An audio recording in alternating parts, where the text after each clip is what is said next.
चौथे टी20 मैच में न्यूजीलैंड ने पाकिस्तान को 115 रन से जो है वो पिछाड़ दिया है। और ये एक शिकस्त ऐसे मौके पे मिली जहां पे शायद लोगों को उम्मीदें जो हैं वो जाग गई थी कि शायद पाकिस्तान जिस तरीके से अपना तीसरा टी20 मैच जीता है वो ये सीरीज लेवल कर सकता है ये चौथा टी20 मैच जीतकर। लेकिन इसके बिल्कुल बरअक्स हुआ और हालांकि सलमान अली आगा ने टॉस जीता था और उन्होंने बिल्कुल उसी तरीके से जिस तरह पिछले टी20 मैच में न्यूजीलैंड को दावत दी, आज भी उन्होंने वही गलती कर दी कि न्यूजीलैंड को दावत दी और फिर उसके बाद जो हुआ वो सबने देखा। असल में एक दफा अगर आप मैच जीत गए हैं तो इसका मतलब ये नहीं है कि वो बिल्कुल सेट पैटर्न बन जाता है और आप उसी को जो है फॉलो करने लग जाते हैं कि जी हमने लास्ट टाइम भी चेस कर लिया था, हम इस दफा भी कर लेंगे। ये एक बहुत बड़ी गलती की सलमान अली आगा ने। और आप देख सकते हैं कि दूसरे इनिंग्स में ना ही गेंद सिर्फ स्विंग और सीम हो रहा था बल्कि गेंद जो है वो सऊदी उसको ब्रेक भी कर रहे थे, उन्हें ड्रिफ्ट भी मिल रहा था और अच्छा खासा जो है गेंद स्पिन हो रहा था, जिसने आखिर में फिर अब्दुल समद जो आखिरी पाकिस्तान के रिकॉग्नाइज्ड बल्लेबाज थे उन्होंने जो थोड़ी बहुत मजामत की उनको भी आउट करने में सऊदी कामयाब हुए। तो आज अगर हम बात करें पाकिस्तान के इस कारकर्दगी की तो वो बिल्कुल आप समझ लें कि सेम टू सेम उसी तरीके की बॉलिंग थी जिस तरीके की हमने लास्ट मैच में देखी थी। आज एक दफा फिर पाकिस्तान की बॉलिंग लाइनअप ने 200 रन से ऊपर रन खा लिए।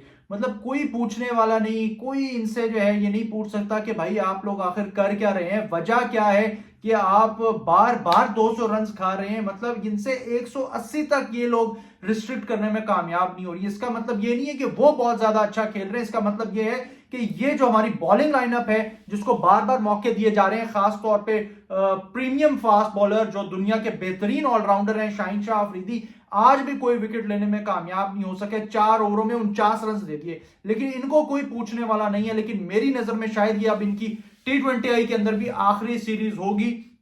जिस तरीके से पाकिस्तान ने इनको टेस्ट से पहले बाहर किया है, फिर ओडीआई से बाहर किया है और ये जो इनकी हालिया परफॉर्मेंस है ये यकीनन इनको अब टी20 से बाहर कर देगी। अब इनकी किसी सूरत में इस टीम के अंदर जगह नहीं बनती। 49 रन उन्होंने दिए, फिर 49 रन जो है शादाब खान ने कहा कि वो क्यों पीछे रहे, उन्होंने भी जो है वो 49 रन दे दिए अपने 4 ओवर्स के अंदर। शादाब खान जिनके ऊपर ये बार बार सवाल उठ रहे थे कि भाई किस परफॉर्मेंस की बेस पे जो है उनको वापस टीम में लाया गया है, लेकिन नहीं, उन्होंने जो है वो प्रूव करके दिखाया कि उनको निकाला क्यों था इस टीम से बाहर। ना ही वो बॉलिंग के अंदर चले, ना ही वो बैटिंग के अंदर चले। आज उनको चलो पूरे 4 ओवर करवाने का दोबारा मौका मिला, फिर उन्होंने 49 रन दिए और बैटिंग के अंदर जो उनकी कारकर्दगी रही वो आप सबने देख ली। और ये एक इंतहाई जो है ना शेमफुल डिफीट्स का जो सामना करना पड़ रहा है वो पाकिस्तान क्रिकेट टीम के जो डिफेंडर हैं उनकी मौजूदगी में। अजहर महमूद साहब जो पाकिस्तान टीम के साथ पता नहीं किस वजह से जो है वो अटैच हैं, जिसका इनका कोई लगता है रोल ही नहीं है। मतलब क्या उन्होंने जो है पाकिस्तान टीम के अंदर प्लेयर्स की इंप्रूवमेंट की है, कहीं तो किसी लेवल पे तो नजर आ जाए। लेकिन अगर ये बार बार वही कहते हैं जी अभी वही प्रोसेस हमारा चल रहा है, अभी लर्निंग प्रोसेस चल रहा है, वो तो कभी भी खत्म नहीं होता भाई, किसी भी प्लेयर का खत्म नहीं होता, चाहे वो सीनियर हो चाहे वो जूनियर हो। लेकिन आपके लिए तो लर्निंग प्रोसेस नहीं है ना, आपने तो अपनी क्रिकेट खेल ली है, तो आपके लिए कौन सा प्रोसेस है वो बताएं। लेकिन कोई इनसे सवाल नहीं कर रहा कि अजहर महमूद असिस्टेंट कोच भी बने हुए हैं, खुद वो अपने टाइम में ऑलराउंडर कंसिडर होते, तो किस चीज के अंदर इंप्रूवमेंट लेके आए हैं।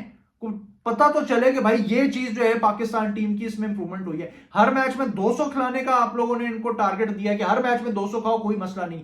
जब आपके इंटरम हेड कोच इस तरह का स्टेटमेंट देंगे कि नहीं जी शाहीन को पिछले मैच में 4 छक्के पड़ गए तो क्या हुआ, आज फिर देख लें उन्होंने ना ही सिर्फ एक कैच ड्रॉप किया, रन आउट छोड़ा और बाकी जो उनकी बॉलिंग थी वो आप सबके सामने है जिस तरीके से उन्होंने परफॉर्म किया है और करते आ रहे हैं। कंसिस्टेंटली पुअर परफॉर्मेंस है शाहीन शाह अफरीदी की पाकिस्तान टीम के लिए, लेकिन बार बार उनको मौके दिए जा रहे हैं। आई होप कि किस तरीके से इनके आगे भी हाथ जोड़े। आपने मोहम्मद अली को भी तो निकाला है ना इस परफॉर्मेंस पे कि आपकी बुरी परफॉर्मेंस थी, अब मेहरबानी करके इनको भी निकालें। अब इनको 5वां टी20 मत दें, इनके आगे हाथ जोड़े, उनसे कि भाई मेहरबानी करें अब आप वापस जाएं। लेकिन मुझे डर यह है कि कहीं ये पीएसएल के अंदर आके उसकी परफॉर्मेंस के ऊपर ना आप दोबारा टीम के अंदर आ जाएं, वरना जो इन्होंने बुरी परफॉर्मेंसेस पाकिस्तान की रिसेंट टाइम में करवाई हैं उसका कोई मुकाबला नहीं है।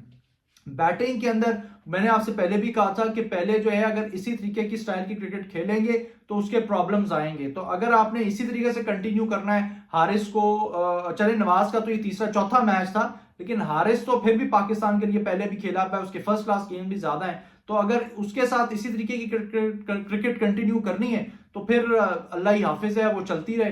हालांकि ठीक है ये इस तरह ही क्रिकेट जिस तरह उन्होंने लास्ट टी20 में खेली थी हर मैच में नहीं खेली जाएगी उनकी तरफ से। और ये लोगों को समझना पड़ेगा और ये टीम मैनेजमेंट को भी समझना पड़ेगा। लेकिन जब टीम मैनेजमेंट ही खैर से जिस तरह की हमारी है और चल रही है और क्रिकेट बोर्ड जिस तरह का है और चल रहा है, तो फिर इसी तरीके के रिजल्ट्स आएंगे। बात ये नहीं है कि किस तरीके से आप बाबर को और रिजवान को वापस ले आए, उन्होंने अच्छी खासी क्रिकेट खेल ली है, उन्होंने कई टूर्नामेंट्स जो है वो पाकिस्तान के उनको जो है टूर्नामेंट्स आईसीसी टूर्नामेंट से बाहर करवाया है, ठीक है ना। तो उनकी जरूरत नहीं है, लेकिन जो प्लेयर्स लेके आए वो इस तरह के तो हों, इस काबिल तो हों, और उनको ट्रेन करने वाले भी इस काबिल हों। यहाँ तो जो ट्रेन करने वाले हैं, जो उनको स्ट्रेटेजी बना के देने वाले हैं, वही सारे बिल्कुल बेकार लोग हैं। तो उन्होंने क्या चीजें हैं वो अगले प्लेयर्स को सिखानी है या बतानी है।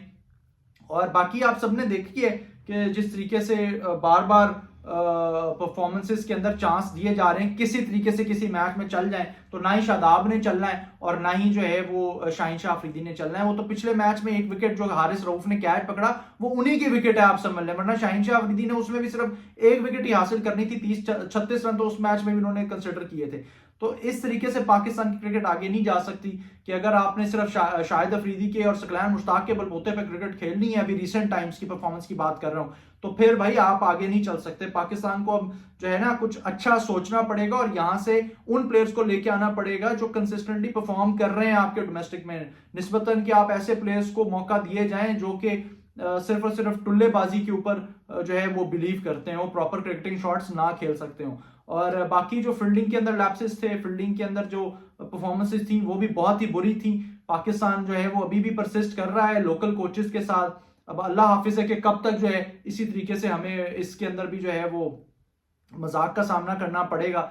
और बाकी परफॉर्मेंसेज आपकी बाकी प्लेयर्स की सिर्फ एक अब्दुल समद है जिसने थोड़ी बहुत 43 रन की आज इनिंग्स खेली, जिसकी वजह से आप 100 रन क्रॉस करने में कामयाब हुए, वरना जो हालात चल रहे थे। और शाहीन अफरीदी की जब बैटिंग आई थी तो फिर भी उन्होंने ऑलराउंडर का सबूत निभाने की पूरी कोशिश की, एक छक्का लगाया और उसके बाद जो है कॉर्ड बैंड होके वापस चले गए। तो इस तरीके से क्रिकेट जो है ना वो आगे नहीं जाएगी। आपको थोड़े से सेंसिबल क्रिकेटर्स को जो है वो इंक्लूड करना पड़ेगा जो दिमाग से क्रिकेट खेलते हो, ना ही कि जो है वो बस ऐसे ही आके बल्ला चलाएं। और बॉलिंग के अंदर भी उस तरह के प्लेयर्स को लेके आना पड़ेगा जो थोड़ा सा जानते हो कि किस तरीके से हमने किस लाइन लेंथ पे बॉल करनी है। जब न्यूजीलैंड के बॉलर्स बॉल कर रहे थे तो पता चल रहा था ना, गेंद सीम कर रहा था, स्विंग कर रहा था, और उनको पता था कि उन्होंने किस कंडीशन से जो है वो फायदा किस तरीके से उठाना है। और हमारे ना ही किसी बॉलर को पता था और ना ही किसी बैट्समैन को पता था। आपका पाकिस्तान की परफॉर्मेंस के बारे में क्या ख्याल है? हमें अपनी राय से जरूर आगाह कीजिएगा कमेंट सेक्शन के अंदर।